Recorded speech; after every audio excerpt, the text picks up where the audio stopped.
오늘 4부에서는 교육 문제 이야기 해보겠습니다. 시험은 가장 공정한 평가인가? 어제 교육부 업무보고를 받은 문재인 대통령은 학부모들은 차라리 점수로 결정되는 수능을 가장 공정하다고 생각한다 라는 말로 우리 교육의 공정성, 투명성 확보 노력을 주문했습니다. 이른바 불수능 논란 속에서도 학종에 대한 불신은 수능 전형 확대 요구로까지 이어지고 있는데요. 우리 교육과 입시 어떤 방향으로 개혁이 돼야 할지 이범 교육평론가와 이야기 나눠보겠습니다. 이범 부장님 어서 오십시오. 예, 안녕하세요. 이범입니다. 예. 네, 그 방송에서 목소리만 듣다가 예. 처음 뵙네요. 예. 자, 오늘 교육부 업무보고를 했는데 그래서 여러 가지 지금 좀 논란이 있습니다. 뭐 교고사를 패싱했다 뭐 이런 이야기도 있고요. 예. 또 뭐 그 현장성이 결여됐다. 교총에서는 이런 표현도 하고 했는데 어떻게 총체적으로 한번 이야기 좀 해주시죠. 그러니까 입시 정책을 둘러싼 논란이 사실 민주당 내에서도 집권 여당 내에서도 정리되지 않았어요. 처음부터. 그러니까 대선 캠프에서부터 사실 그 입시 정책이 하나가 아니었습니다. 두 가지가 충돌하는 상황이었어요. 그래서 복기를 해보면 그 한참 대선 선거운동 기간 도중에 문재인 후보가 당시에 그 정시를 늘려야 된다. 예. 즉 수능을 늘려야 된다는 거죠. 이런 발언을 한 경우가 있었습니다. 예. 상당히 크게 보도도 되고 그랬죠. 근데 정작 이제 장관이던 김상곤 장관은 사실은 이제 학종을 확대하고 수능을 절대평가로 이제 약화시키는 이런 정책을 폈었죠. 그러면 이제 김상곤 장관이 펴려던 정책을 저지하려던 사람들이 있습니다. 예. 청와대 민주당 내 몇몇 정치인들이 이거는 국민 여론과 맞지 않다. 실제로 이제 국민 여론을 보면 학종에 대해서 굉장히 우려하는 편이고 그래도 이제 수능이 좀 더 공정한 거 아니냐 이런 여론들이 그때부터 이미 다 나와 있었거든요. 그래서 사실 김상곤 장관은 처음에 그런 정책적 방향을 강하게 가지고 있었지만 정치인들하고 충돌하는 와중에 그런 정책적인 방향을 실현하는 것은 사실 어려운 상황이었죠. 그 와중에 이제 뭐 기억하시겠지만 이제 작년에 이제 수능 개편 내놨다가 뭐 논란이 확 불거지니까 그렇죠. 결국 1년 미루고 또 올해 공론화까지 거쳐서 이제 겨우 이제 정책 결정하는 이런 상황이 됐던 거죠. 인수위가 없었다. 그것도 영향이 있었을까요? 그것도 영향이 있고요. 저는 김상곤 장관이 물러나게 된 것은 사실 장하성 실장이 물러나게 된 것과 좀 유사한 면이 있다라고 봐요. 예. 사실 그 검증을 좀 폭넓고 좀 그 밀도 있게 했어야 되는데 그 정책 검증이 조금 협소하게 된 그런 아쉬움이 굉장히 큽니다. 예. 저도 김상곤 장관과 그 측근들하고는 상당히 좀 많이 토론도 해보고 이제 그런 사이인데 입시 정책 이런 것들에 대해서 사실 조금 더 예리하고 폭넓은 검증이 있었어야 되는데 그런 것들이 굉장히 아쉬운 상황이 있고 저도 사실 좀 걱정을 했거든요. 물론 이제 제 걱정보다 더 빨리 사건이 터져버렸는데 장하성 실장과 이제 그 주변에 이제 진보적 경제학자들도 비슷한 편향이 저는 있었다라고 봐요. 그러니까 최저임금 확 올리면 그러면 이제 임금 격차가 줄어든다. 예. 소득주도 성장. 그 논리가 맞을 것 같지만 우리나라는 이제 산업예비군이 그러니까 뭐 자영업자나 뭐 미취업자가 굉장히 높은 비율인 그런 특수한 나라이기 때문에 처음부터 좀 어려웠다라고 저는 보거든요. 그 어려웠던 점이 방금 정치인이라고 말씀하셨는데. 예. 누군지는 말할 수 없습니다. 예, 누군지 말할 수 없죠. 예. 관료들도 포함됩니까? 관료들은 교육부 관료들은요 다 학종 찬성론자들입니다. 그러니까 이게 진보 보수를 조금 떠난 이슈예요. 우리나라 초중고 교육계에 종사하는 분들은 대체로 학종을 찬성합니다.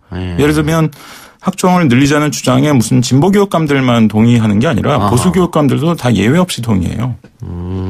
다만 이제 진보 교육감들은 이제 학종을 통해서 혁신 교육을 좀 고등학교까지 좀 성공시켜 볼 수 있지 않느냐 뭐 이런 이제 전략을 좀 가지고 있기 때문에 조금 더 강도가 높긴 합니다만 초중고등학교 전체적인 교육계가 학종에 좀 친화적이죠. 예. 근데 어쨌든 지금 문재인 정부 출범하고 1년 반 정도 지났는데 가장 국민들로부터 비판받았던 부분이 교육 분야 같아요.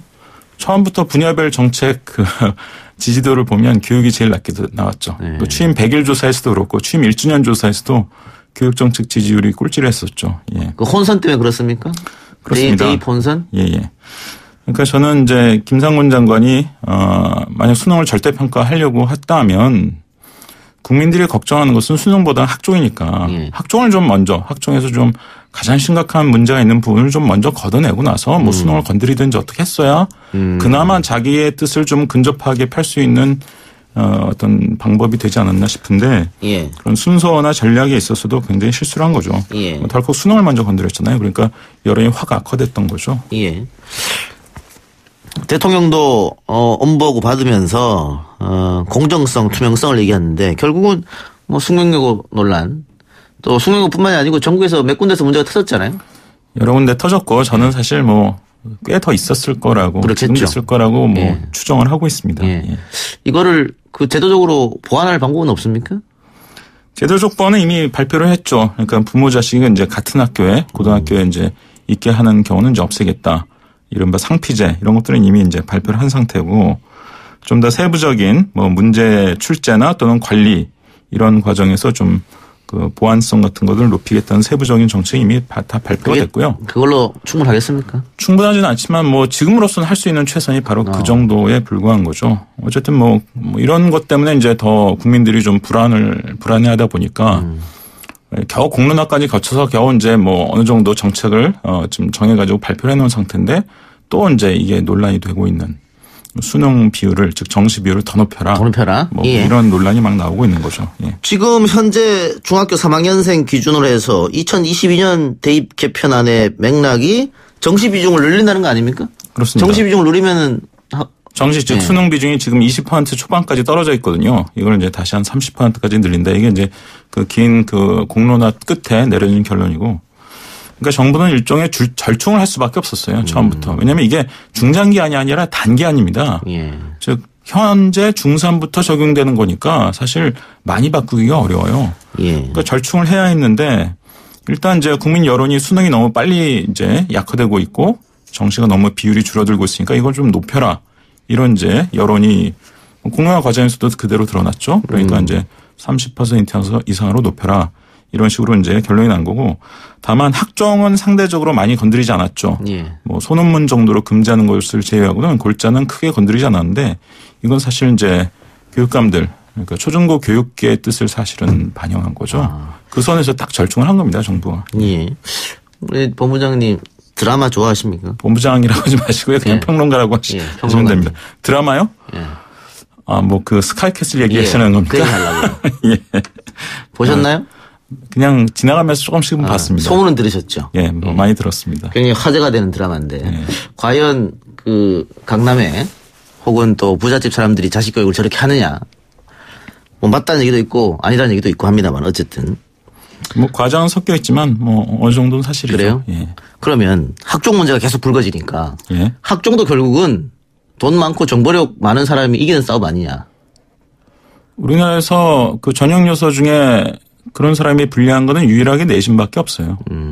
내신은 이제 우리나라 내신은 상대평가 내신이잖아요. 그러니까 그 학력 수준이 높은 애들이 많이 몰려있는 강남 이런 데 가면 자동으로 내신이 불리해지죠. 사실 내신을 제외한 나머지 것들은 뭐 수능이든 논술이든 무슨 학종에 들어가는 비교과 무슨 활동이든 무엇이든 간에. 부모나 사교육을 많이 동원할 수 있는 학생들이 유리하게 돼 있죠. 예. 그러니까 그 제가 이 말씀 왜 드리냐면 뭐 여러 가지 논란이 있고 해서 뭐 예전 수능처럼 혹은 학력고사처럼 그냥 국가에서 내는 시험 하나로 다 결정하자. 근데 예. 그렇게 되면 더욱더 교육의 부익부 빈익빈이 심해진다 이런 얘기가 있어가지고 그게 맞는지 안 맞는지 한번 여쭤보고 싶어요. 저는 그게 부익부 빈익빈에 어떤 영향을 줄까에 대해서는 조금 중립적이에요. 예. 저는 뭐 그럴 수도 있고 아닐 수도 있다라고 이제 보는 편인데 다만 그거는 이제 교육의 격차의 확대 여부보다는 우리나라가 그래가지고 선진국이 될 수 있냐 뭐 이런 문제인 거죠. 제가 이제 OECD 국가들을 쭉 조사해 보면 OECD 국가가 35개국인데 입시가 객관식인 나라가 4나라밖에 없어요. 그게 이제 한국, 일본, 미국, 터키예요. 예. 나머지 국가들은 대부분 입시는 논술형입니다. 예. 그래서 유럽 국가들 보면 뭐 국어도 논술형, 수학도 논술형, 뭐 사회도 논술형, 뭐 무조건 다 자기 생각을 포함해서 다 쓰게 만들죠. 예. 그게 사실은 이제 본인의 아이디어를 좀 더 발전시켜라 이런 교육에 가까운 곳이기 때문에 뭐 입시를 굳이 바꾸겠다면 이제 그런 쪽으로 바꾸는 것이 맞는데 장기적으로 예. 뭐 바로는 안 돼도 어쨌든 뭐 그렇다고 해서 옛날로 오지선다를 모두 다 하는 100% 하는 이런 식으로 돌아가는 것은 뭐 그러면 뭐 4차 산업혁명 시대 뭐 인재를 만들자고 하면서 전혀 반대 방향으로 하는 교육이 되는 거죠. 찍기 선수만 키우는. 예. 그런데 방금 논술형 시험 말씀하셨습니다만 어쩌다가 인터넷에 올라와요. 프랑스 대입 문제라고 올라오기도 하고 그래서 네. 부럽다라는 댓글도 많이 달리는데 그게 안 되는 이유가 결국은 기득권자들의 반대입니까? 뭐 때문에 그런 게 안 되는 거죠? 논술형은 기본적으로 그 변별력을 세밀하게 가질 수가 없어요. 그건 그렇겠죠. 예. 프랑스 바칼레리아 뭐 과목별로 20점 만점으로 채점하거든요. 영국의 A-레벨은 더 심해요. 영국의 A-레벨이라는 이제 전과목 논술형 시험인데 9점 만점으로 채점해요. 그러니까 우리처럼 어느 대학 가는지가 무지하게 중요한 나라에서 세밀한 변별을 하려면 객관식을 낼 수밖에 없어요. 일본 사람들이 똑같은 얘기를 합니다. 일본 그 교육학자나 기자들이 자기들도 이제 일본도 대학생활 상당히 심하잖아요. 그렇죠. 우리보다는 조금 덜하지만 그러니까 결국 변별력이 너무 중요하다 보니까 결국 객관식으로 계속 갈 수밖에 없다는 거예요. 일본은 이제 수능 즉 센터 시험 이틀 동안 보는 오주선다 시험인데 뭐 자기들도 어쩔 수 없다는 거죠. 그러니까 결국은 이제 대학 서열이 아주 심하다는 것으로 인해서 나타나는 이 변별력 압력 이것은 어느 정도 약화시키지 않으면 그런 선진적인 제도의 실현이 참 어려운 거죠. 우리나라에서. 예. 우리 여러 가지 얘기를 한꺼번에 나누고 있습니다만 김상곤 교육감 얘기도 했었어요. 근데 그 정책이 왔다 갔다 했다 그러면서 공론화 과정을 거쳤잖아요. 그렇습니다. 이것도 예. 말이 좀 많았거든요. 어떻게 보십니까? 공론화는 사실 김상곤 장관의 승부수였어요. 예. 원래 이제 청와대하고 민주당의 이제 여러 정치인들이 야 그리고 학종 확대 뭐 또 수능 절대평가와 이런 식으로 일반도로 가는 거 문제다라고 자꾸 제동을 거니까 김상곤 장관과 그 측근들이 사실 그럼 공론화를 해보자라고 먼저 제안했습니다. 예. 그러니까 어느 정도 이제 압박을 워낙 강하게 받다 보니까 이제 나온 수이기도 해요. 그래서 이분들은 재상치론자면 이해가 안 되지만 공론화하면 자신들에게 좀 유리한 결과가 나올 수 있을 거라고 기대를 했었습니다. 근데 이제 우리가 알다시피 공론화 결과가 뭐 사실 평균적인 여론을 거의 그냥 반영하는 정도로 나왔죠. 그래서 결국은 이제 수능 즉 정시를 오히려 좀 더 늘리는 그리고 절대평가와는 이제 물 건너가는 이런 식으로 이제 공론화 결과가 나온 거고 그래서 공론화라는 것은 뭐 예전에 처음 해본 게 이제 고리 원자력 발전소 계속 지을 거냐 말 거냐 이거 가지고 했잖아요. 이렇게 예스 아니면 노 이런 식으로 좀 단순한 때는 공론화하는 게 좀 의미가 있을 수 있고 또 장기적인 정책하는 데는 공론화 의미가 있을 수 있는데 이게 단기적으로 아주 복잡한 거를 놓고 공론화하는 것은 그리 적합하지는 않았던 것 같고요. 다만 이제 좀 전에 말씀드린 대로 그런 특수한 사정에서 이 공론화 한번 해보자라는 아이디어로 이제 교육부 장관과 이제 청와대 쪽이 합의가 됐기 때문에 이제 그렇게 했었던 것이죠. 방금 승부수라고 표현하셨는데요. 떠넘기기였다 이런 지적도 있더라고요. 떠넘기기는 아니었습니다. 저는 어떤 식으로 이제 그 공론화가 제기됐고 결정됐는지를 상당히 소상하게 아는 편인데요. 예. 떠넘기기는 전혀 아니었어요. 일종의 이거밖에 방법이 없다. 이걸로 한번 승부를 내보자 이런 승부수였습니다. 예. 김상곤 장관이 이제 진보 교육감 출신이잖아요. 그렇죠. 예. 근데 지금 평론가님이 진보 교육계 인사들 향해 쓴소리를 했습니다. 진보 교육계는 입시를 우습게 여긴다. 한계를 되돌아보고 반성해야 할 시점이다. 어떤 뜻입니까? 예전부터 느꼈던 건데 사실 제 얼굴에 침 뱉길 수도 있습니다. 왜냐하면 저 자신도 진보 교육계 한 인사이기 때문에. 하지만 저는 이제 예전부터 많이 느낀 게 자꾸 수능을 미화하는 건 이해가 돼요. 왜냐하면 수능 오지선다 찍기 인간을 양성하는 교육이기 때문에 저도 상당히 싫어하는 스타일의 이제 시험입니다. 근데 그렇다고 해서 입시를 없애자. 이게 타당한 얘기냐. 자, OECD 35개국 조사해 보면요. 입시가 뭔지 아시죠? 그러니까 학교에서 보는 시험이 아닌 이제 외부 기관에서 이제 출제하고 채점하는 시험인데 입시가 없는 나라가 딱 두 나라밖에 없어요. 노르웨이하고 캐나다예요. 나머지는 그 유명한 핀란드나 뭐 독일 이런 나라들도 다 입시가 있어요. 이제 객관식 입시인 나라가 네 나라 있고 나머지는 대부분 논술형이지만 왜냐하면 이 학교 어떤 교사가 준 90점이라는 점수하고 또 다른 학교 다른 교사가 준 90점이라는 점수가 이 동등한 90점이냐. 이건요 애들을 꼭 서열화시키기 위해서 나쁜 마음을 먹어서 생기는 의문이 아니고요. 그냥 합리적인 의문이에요. 누구나 당연히 이게 동등한가? 그러다 보니까 당연히 입시를 본 거죠. 그래서 독일처럼 이제 내신하고 입시를 절충해서 이제 합산해가지고 이제 대학이 내는 이런 나라도 있고 심지어 영국 프랑스처럼 내신을 안 보고 그냥 입시 점수만 그냥 대학에 내는 이런 나라도 있는 거죠. 예. 네. 그럼 진보 교육감들은 뭐 입시를 하지 말자 이런 주장입니까? 그건 아니잖아요. 그렇죠.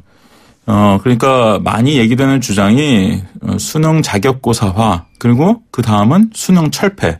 근데 그것의 의미가 단순히 수능 철폐가 아니라 입시 철폐입니다. 그러면 이제 결국 남는 게 뭐가 되겠어요? 내신하고 비교과가 되죠. 근데 비교과는 뭐 잘 아시겠지만 워낙 기회 자체가 불평등한 굉장히 불공정한 그런 요소고요. 내신도 우리나라에서는 사실 서구하고 문화가 많이 달라서 뭐 숙명여고 사태는 너무 극단적인 사태이긴 합니다만 뭐 글이 이렇게 합리적으로 관리되기 좀 어려운 그런 형편이 분명히 존재합니다. 그래서 저는 그 내신하고 이 비교과만 가지고 학생들을 평가하게 하자. 이거는 저는 상당히 무리가 있고 세계적으로 봐도 그런 나라는 거의 없습니다. 예. 조금 다른 얘기입니다만 진보 교육계 또 진보 교육감 얘기가 나왔으니까 이번 지방선거 또 지난번 선거도 마찬가지고요. 진보 교육감들이 전국에서 대거 당선됐거든요. 그렇죠. 예. 진보가 원래 세요. 예. 원래 셉니까? 네, 그렇습니다. 왜냐하면 교육계에서는 진보가 더 힘이 세고. 아니 근데 국민들이 뽑는 거지 않습니까? 아니 근데 국민들이 진보 교육을 지지한다니까요. 이게. 근데 제가 느끼기로는 지금까지 계속해서 경쟁 교육을 시켜왔는데 경쟁 교육은 보수의 트레이드마크 아니에요?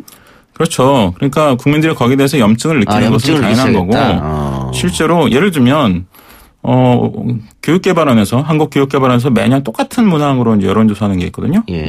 교육 여론조사라는 게 있는데 그 중에 고교 평준화를 지지하십니까? 이런 걸 매년 물어봐요. 그러면 매년 3분의 2 정도가 고교 평준화 지지한다고 답해요.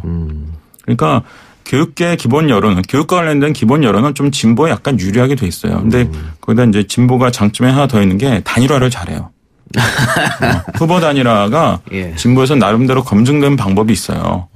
그러니까 기본적으로 교육 여론이 보수는 너무 경쟁만 시키는 것 같고 좀 너무 메마른 교육 시키는 것 같고 진보는 좀 그래도 또 형평성이라든지 뭐 또 창의력이라든지 이런 걸 중시하는 것 같으니까 여론이 좀 유리한 데다가 진보 교육감 후보들이 단일화가 잘 되니까 그러니까 교육감 선거에서는 유리할 수밖에 없는 거죠. 평론가님 개인적으로 평준화 교육에 대해서는 어떻게 생각하세요?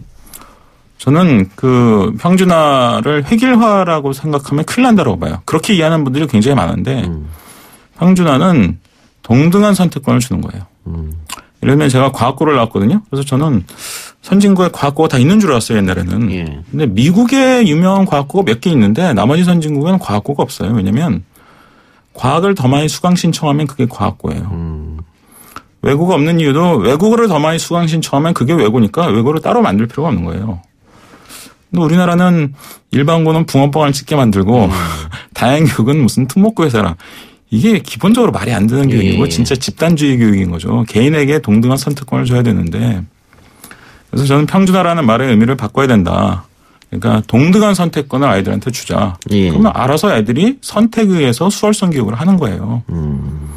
그래서 평준화와 수월성은 결코 대립되는 게 아니라 동일한 선택권을 아이들한테 준다. 이게 평준화고 그럼 아이들의 선택에 의해서 나는 이 분야에 더 깊이 있는 공부를 하겠다. 그게 수월성 교육인 거예요. 서구 선진국의 교육은 대체로 다 그런 식으로 되어 있고 그래서 평준화로 유명한 핀란드도 수월성 교육도 잘하거든요. 이런 식으로 되어 있기 때문이에요. 제가 비평준화 지역에서 고등학교를 나왔는데. 아이고. 중학교 때부터 입시 경쟁에 그렇죠. 시작하셨군요. 중학교 때부터 그랬죠. 그리고 좋은 고등학교, 나쁜 고등학교 그때부터 가르거든요. 아, 그럼요. 그래서 소위 말해서 학생들이 나쁜 고등학교 나왔다 하면 어울리질 않습니다. 그런 문제가 서열이 중학교 때부터 정해지더라고요. 교복 색깔. 그렇죠. 교복 디자인에 의해서 이제 달라지죠. 그런 폐해를 제가 많이 봐서 한번 평론가님 어떤 생각을 하고 있어요. 여쭤봤고요. 예. 혁신학교 문제가 또 있습니다. 예. 혁신학교 정책 자체를 수정하거나 폐기해야 된다. 이런 목소리도 있고 어제 조희연 교육감이 혁신학교 지정과 관련해서 주민 간담회에서 폭행을 당한 일도 벌어졌습니다. 그리고 뭐 귀족 혁신학교 이런 얘기도 들리더라고요. 언론의 프레임입니까? 귀족 혁신학교는 무슨 얘기인지 잘 이해 안 되고요. 돈을 많이 줘야 갈 수 있다 뭐 이런 얘기가 또 있던데. 그런 혁신학교는 없습니다. 그래요? 혁신학교는 대개 거의 100% 공립이고요. 그리고 이제 동네는 일반 초등학교, 중학교, 고등학교거든요. 고등학교는 다 일반고고. 그러니까 그 동네 근처에 살아서 그냥 그 학교를 다니게 되는 거지. 혁신학교 무슨 뭐 특별히 경제적 부담이나 이런 것이 더 큰 학교는 아니고요.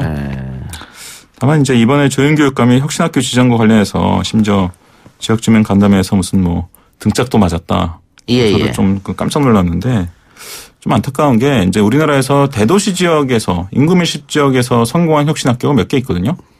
대표적인 예가 이제 판교의 보평초등학교입니다. 그럼 보편초등학교 애들은 또 대개 보평중학교를 가요, 판교에. 그럼 그 애들 이제 벌써 대학 많이 갔거든요. 그럼 대입 실적이 애들이 안 좋게 나왔을 것 같죠? 그렇지 않아요. 그 혁신학교가 커리큘럼이 보통 학교하고 다른 거죠? 좀 다르죠. 많이 다른데 왜냐하면 그 교과서대로 수업을 안 해요. 우리나라 교과서가 되게 이상한 거거든요, 사실. 전국의 교사들한테 똑같은 교과서를 놔가지고 뭐 창의적 교육을 해라. 이게 말이 안 되잖아요. 그래서 혁신학교는 창의적 교육을 하려다 보니 자연스럽게 이제 교과서와 좀 벗어난 흔히 이제 교육과정을 재구성한다고 표현하는데 이런 식으로 이제 그러다 보니까 이제 좀 논술형, 토론형, 탐구형, 창의력을 중시하는 뭐 이런 식의 이제 교육 커리큘럼이라고 볼 수 있는 거죠. 교사들은 혁신학교가 지정되는 거를 반깁니까? 교사들은 혁신학교를 좋아하는 분도 있고 싫어하는 분도 있습니다. 좋아하는 이유는 내가 좀 일반적인 학교 교육만 하다 보니 답답한데 저희 가서 좀 다른 교육을 해보고 싶다. 이런 뜻 있는 분들이고 싫어하는 분들은 혁신학교 가면 고생을 많이 한다는데 업무도 많고 이렇다면 그냥 교과서대로 수업하면 사실 좀 상대적으로 업무가 줄어들 거 아니에요. 근데 그걸 막 재구성해가지고 또 새로운 걸 만들어서 수업하려면 업무가 늘어나지 않습니까?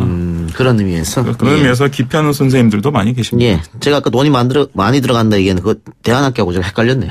예. 그건 대안학교 중에 그런 학교들이 일부 있습니다. 예. 좀 헷갈렸고.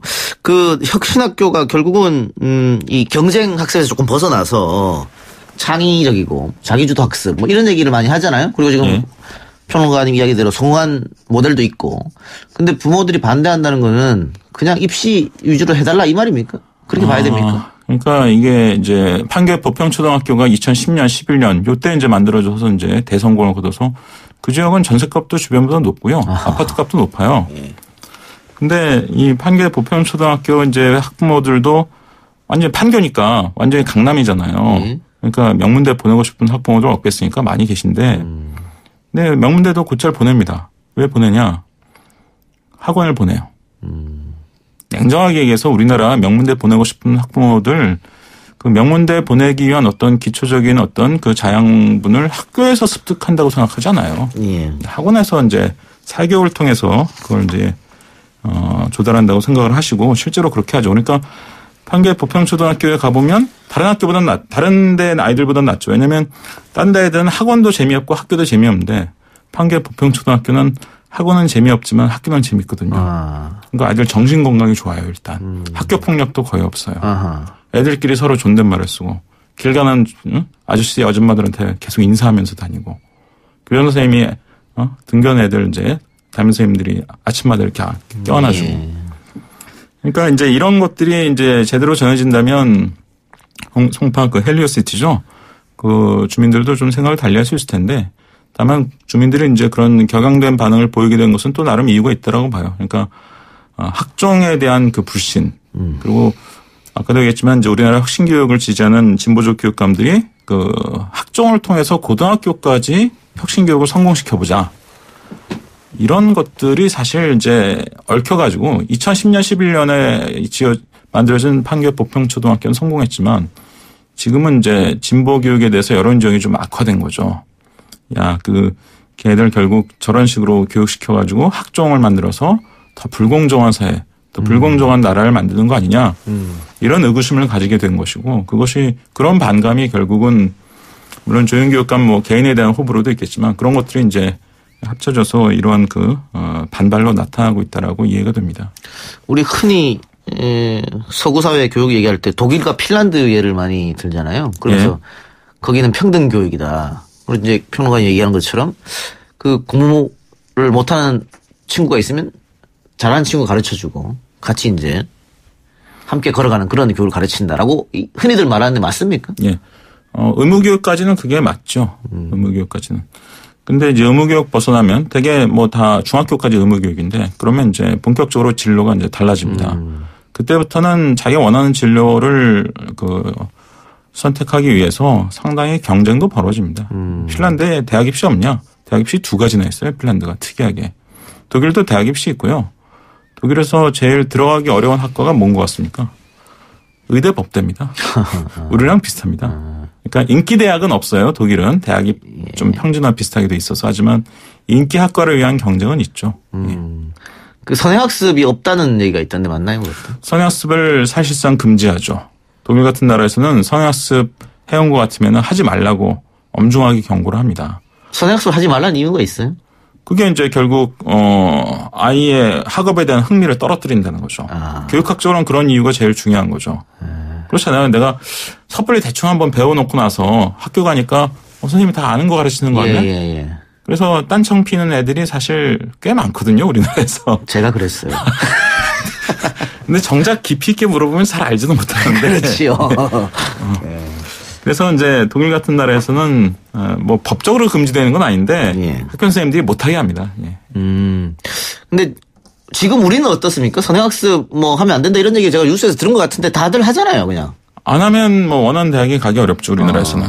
또 뭐 옆집에도 하는데 우리 집에 애는 안 하면 어떻게 해, 뭐 이런 거. 뭐 그런 것도 있지만 우리나라는 이제 대학 서열이 워낙 강하잖아요. 제가 보기에 세계에서 대학 서열이 제일 강한 나라가 한국하고 대만이에요. 예. 그 다음이 일본이고, 그 다음이 미국이고, 제일 평준화된 나라가 이제 독일, 프랑스 뭐 이런 나라고, 뭐 이런 식으로 우리가 이제 생각해 볼 수 있는데 대학 서열이 워낙 강하다 보니까 저 한 칸이라도 높은 대학 가는 게 중요해지고 그러다 보면 이제 아무래도 좀 미리 준비해 놓으면 유리할 것 같고 실제로 요즘 대입이 또 할 게 되게 많거든요. 그러니까 선행학습이 조장되는 거죠. 예. 19살 혹은 20살 때 한번 시험 친 게 그거 가지고 그 성적 가지고 인생이 결정된다 이런 심하게 얘기하면 그렇게 얘기가 되는 거잖아요. 그렇죠. 이런 게 과연 앞으로도 30년, 50년 이후에도 지속될까요? 제가 요즘 만들고 있는 정책이 이제 대학 시스템을 고치는 그 정책이에요. 물론 이제 흔히 국립대 통합, 뭐 공동 입학 네트워크 뭐 이런 얘기들 많이 해왔는데 우리나라 진보 쪽에서 그거 시뮬레이션 해보면요 그 정책 불가능해요. 제가 뭐 시간 관계상 자세히 설명드리진 않겠지만 될 것처럼 많이들 생각하시는데요. 시뮬레이션 해보세요 제발. 해보면 국립대 통합, 공동 입학 이래가지고 뭐 이게 이 제도가 성립 자체가 불가능해요. 우리는 사립대가 워낙 많고 특히 서울 수도권 사립대가 많아서 그래서 저는 요즘 서울 수도권 사립대와 사회적 대타협을 통해서 엄청난 재정 지원을 그 매개로 한 사회적 대타협을 통해서 고등학교 졸업자의 3분의 1 정도를 수용하는 전국적인 공동입학 네트워크를 좀 만들어보자. 이걸 이제 차기 대선 공약으로 만들 수 있지 않겠느냐. 뭐 이런 뭐 그런 정책 설계를 하고 있어요. 하고 있다. 알겠습니다. 예, 오늘 이번 평론가 대담 여기까지만 듣겠습니다. 수고하셨습니다. 네, 고맙습니다.